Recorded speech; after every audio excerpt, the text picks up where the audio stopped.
Jusqu'à présent, j'ai 3 supermarchés préférés en France et un que je trouve juste intéressant, le Colruyt. C'est en quelque sorte tellement industriel avec des sols en béton et d'immenses halls. Il se sent comme un métro, marche de gros. Désormais, toutes les vidéos en 6 langues, lien ci-dessous. Ensuite, j'ai celui-ci ici, Intermarché, qui a généralement une lavanderie, avec lui une laverie automatique. C'est dans le coin arrière. Laverie, c'est-à-dire 2 machines à laver avec une sèche-linge. Et puis, j'aime bien les Auchan. Bien sûr, c'est énorme et il a tout. Vidéo sur la planification sur ma chaîne 365. Pas lien ci-dessous. On obtient également plus d'étiquettes pour l'organisation de la planification. Vous avez plus de choix. Et puis, bien sûr, Leclerc. C'est un immense centre commercial qui a vraiment tout. Il y a aussi une papeterie là-bas. Je ne sais pas si c'est le cas pour tous. Et il ne s'appelle pas supermarché, mais hypermarché parce qu'ils sont si énormes. Aujourd'hui, c'était en vente, alors j'en ai pris 2. Imbécile. Je dois honnêtement admettre, j'ai été tellement dupée par cette industrie du sucre. Depuis que je suis enfant, j'adore manger des choses sucrées. Bien sûr, cette industrie en fait plus. Les choses intéressantes pour les enfants contiennent déjà beaucoup de sucre. Les parents veulent faire quelque chose de bien pour leurs enfants et leur donnent quelque chose de la publicité, leur offre quelque chose. Puis les enfants prennent du sucre et deviennent accros. Ce n'est donc pas exactement ma faute si je suis devenu accro au sucre. Et je pense que la première étape pour se débarrasser du sucre est de réaliser que ce n'est pas une faiblesse de volonté. C'est une dépendance que vous avez acquise dans votre enfance. C'est vraiment dommage que ce ne soit pas interdit. Eh bien, l'alcool et les cigarettes ne sont pas interdits non plus. Et les jeux et le porno non plus. Il y a tellement de choses auxquelles vous pouvez rendre les gens dépendants. Et qu'en ressort-il? Personnes dépendantes travaillent pour les propriétaires. Il faut le dire très clairement. Je veux dire, qui en profite? Les grandes entreprises. Pas seulement ceux où vous achetez les trucs, mais aussi ceux à qui vous mettez votre travail à disposition. Et puis, il y a toutes les vidéos de motivation. Une grande partie de cela contribue également au fait que les grandes entreprises gagnent beaucoup d'argent car la plupart d'entre elles ne peuvent pas passer du statut d'employé à celui d'indépendant.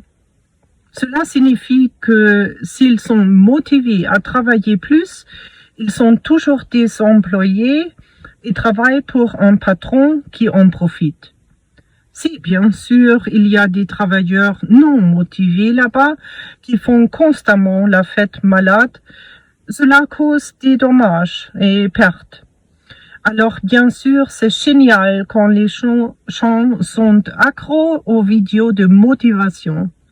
Je suis contente d'être indépendante et de ne plus être locataire en direct.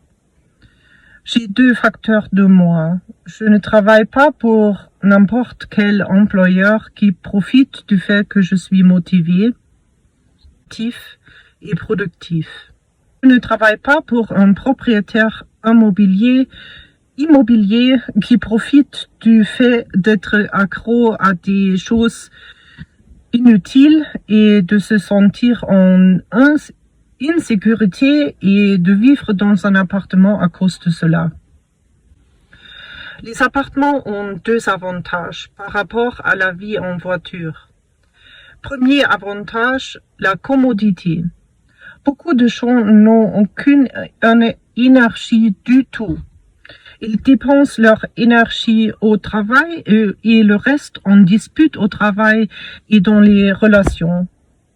C'est toujours très apprécié. Vous devriez avoir une relation, c'est tellement génial, mais cela draine aussi énormément d'énergie lorsque vous n'avez pas de chance. En principe, j'ai effectivement abandonné. Je veux dire, comment un partenaire est-il censé s'intégrer dans ma vie? Tout d'abord, ce serait toujours une relation occasionnelle, parce que le mec que je veux est aussi un libre penseur. Il veut aussi faire son truc. Je ne veux pas quelqu'un qui s'adapte à moi comme un petit chiot. C'est pourquoi je suis aussi quelqu'un qui aime les chats. Je digresse. Ce bonbon est malsain et nous sommes devenus accros. Et je suis accro au sucre et je dois en finir avec ça. Et j'ai mon fils qui malheureusement n'est pas seulement accro au sucre mais aussi à la nourriture. C'est l'augmentation de celui-ci, l'obésité. Et le résultat final est que l'industrie pharmaceutique finit par en tirer beaucoup d'argent parce que vous tombez malade. Et en fait, toute l'industrie médicale, tous les remèdes et autres. Je ne sais pas pourquoi il y a un profit si l'assurance maladie paie pour tout cela. Vous pensez juste comme ça. C'est payé par la compagnie d'assurance maladie et tout le monde paie là-dedans. Et j'aimerais manger plus de choses comme ça. Oh, et j'ai acheté ces livres à mon fils parce qu'il m'a lu le livre d'Ellen Carr, en allemand Endlich Nichtraucher et en anglais The Easy Way to Stop Smoking. Sacha et moi avons tout lu en anglais. Alors, il l'a commandé en anglais et me l'a lu, même s'il n'est pas fumeur. Mais il voulait que j'arrête de fumer et c'est pourquoi il a lu le livre pour voir s'il était assez bon pour moi. Et ça me fait encore pleurer. C'est tellement, tellement, tellement gentil qu'il l'a fait. Et cela a fonctionné. C'était en août 2020. Je n'ai pas fumé depuis. Et maintenant, il a pris tellement de poids. Je pense qu'il pèse environ 130 kilos ou plus. C'est vraiment triste parce qu'être en surpoids signifie qu'il manque tant d'opportunités qu'il pourrait saisir. Et il a beaucoup moins d'énergie à utiliser pour atteindre ses propres objectifs. C'est tellement dommage. Je suis désolée. Je lui ai acheté ces livres d'Ellen Carr. Il en a également écrit sur le sujet de la perte de poids. Le moyen facile d'arrêter le sucre. Enfin, le poids désiré. Et puis, j'en ai lu qu'un seul. Et c'est pourquoi l'effet n'était pas si retentissant. Et il a dit que c'était facile pour moi perdre du poids en 2018 parce que j'avais radicalement changé mon mode de vie. C'est là que vous sortez de votre zone de confort. Et c'est là qu'intervient le changement d'état d'esprit. C'est pourquoi j'ai facilité la perte de poids. Je ne voulais même pas perdre de poids. J'ai juste perdu du poids parce que je mangeais moins et parce que je ne m'asseyais plus sur le canapé. Je n'avais plus de canapé. Alors les amis, n'achetez pas un canapé. Jetez votre canapé. Vendez votre canapé. Les canapés sont malsains. Les canapés nous empêchent de vivre sainement, de faire la randonnée et de pique-niquer. Et maintenant vous dites, et qu'en est-il de la pluie? Oui, alors tu vas te promener avec un parapluie. Quoi de neuf? Vous pouvez passer par le Louvre. Vous pouvez y marcher des kilomètres. Vous pouvez y aller pendant des heures. C'est là que vous obtenez vos 20 000 pas si vous voulez tout voir et vous êtes protégé de la pluie. Eh bien, il n'y a pas d'air frais, mais il y a toujours quelque chose. Et maintenant, arrêtez de plaisanter. Alors, j'ai acheté des bonbons et j'ai acheté des non-bonbons. Et je voulais en faire de la mozzarella, mais il n'y en avait pas toute faite. Donc, vous pouvez voir que je suis un cochon absolument paresseux.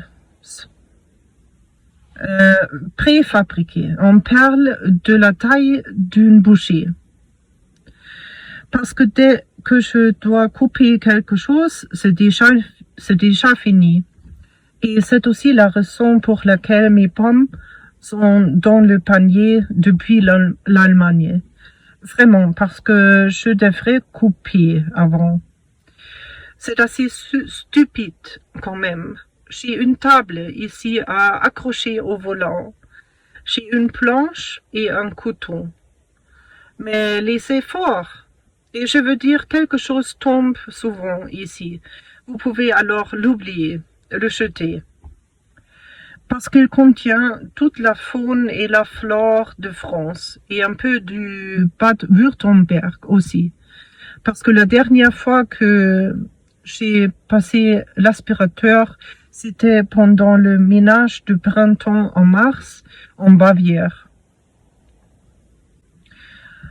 Je suis pas insalubre, mais mes pieds ne peuvent même pas y accéder.